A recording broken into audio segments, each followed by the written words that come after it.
అమ్మా నూకాలమ్మ తల్లి, ఎంత ప్రశాంతమైన రూపం తల్లి నీది.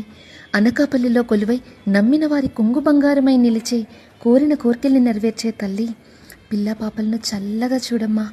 ఈరోజు నీ జాతర జరిగే కొత్త అమావాస్య వేళ నిన్ను చూడాలని ఉండే భక్తజన సంద్రానికి నీ చల్లని దర్శన భాగ్యాన్ని ఇచ్చి అంగరంగ వైభోగంగా జరిగే ఉత్సవాలను కళ్ళారా వీక్షించేలా చూడమ్మా. కొత్త అమావాస్య నాడు మొదలై నెల రోజుల పండుగగా జరిగే ఉత్సవం ఈరోజు రాష్ట్ర పండుగగా నెలకొల్పడం చాలా విశేషం తల్లి. మీకు తెలుసా అండి, మన అనకాపల్లి నూకాలమ్మ తల్లి క్షేత్రం దాదాపు 5.5 శతాబ్దాల చరిత్ర కలిగిన క్షేత్రం. ఎన్నో తరాల నుంచి అనగాదేవిగా, కాకతాంబగా, నేడు నూకాలమ్మ తల్లిగా అందరి ఇలవేల్పుగా కొలువైన ఆ తల్లిని కన్నులారా దర్శించినా చాలు కొన్ని కోట్ల జన్మల పుణ్యం లభిస్తుంది.